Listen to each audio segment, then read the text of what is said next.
Era un martes de noviembre de 2014. Más de 6.000 familias mexicanas perdieron sus ahorros en una sola mañana. Ese día comenzó como cualquier otro. Algunas personas salieron de casa con la intención de retirar dinero para pagar la renta. Otras necesitaban cubrir una operación médica que no podía esperar. Varios eran jubilados que dependían de esos fondos para vivir el mes. Pero cuando llegaron a las sucursales de Ficrea, encontraron las puertas cerradas. No había empleados, no había explicación. Solo una cadena, un candado y un aviso oficial colocado en la entrada. La institución había sido intervenida. En ese momento, miles de personas entendieron algo que nunca imaginaron. Su dinero ya no estaba. No era un retraso, no era un error administrativo. Era algo mucho más grave. Era el colapso de una institución en la que habían confiado durante años.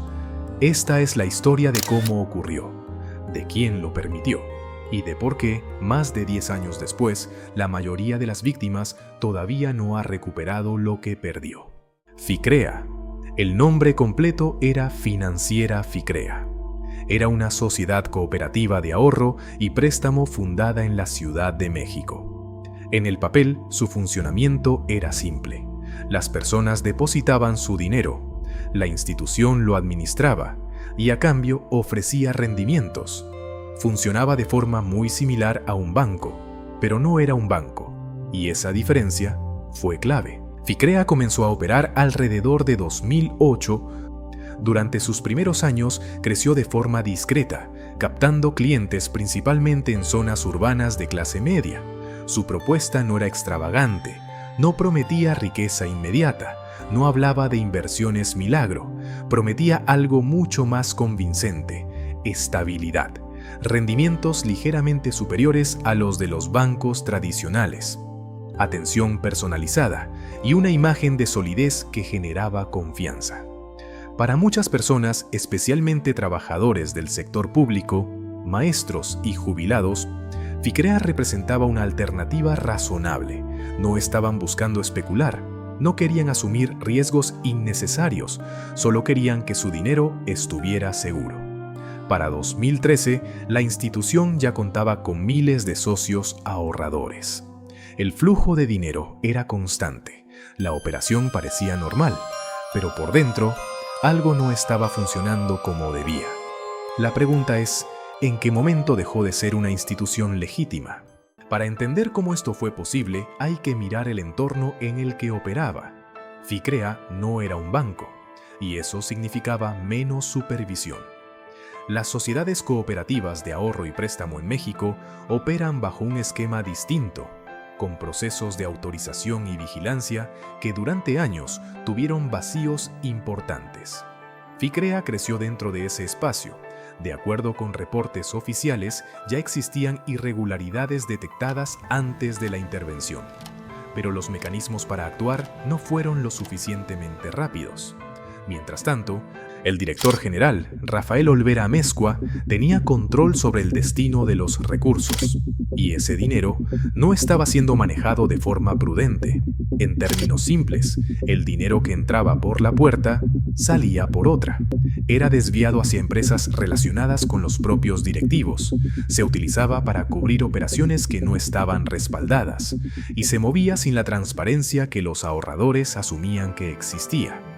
Era un sistema que podía sostenerse solo mientras siguiera entrando dinero nuevo, pero ese tipo de estructura tiene un límite, y cuando ese límite se alcanza, el colapso es inevitable.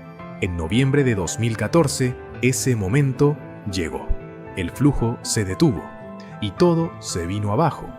El 7 de noviembre de 2014, la autoridad financiera intervino Ficrea. Las sucursales cerraron. Las cuentas fueron congeladas y más de 6.000 personas quedaron sin acceso a sus propios recursos. El monto que no pudo ser recuperado superó los 2.700 millones de pesos. Para muchas familias, eso representaba décadas de trabajo. Después del cierre, comenzó una segunda etapa del problema.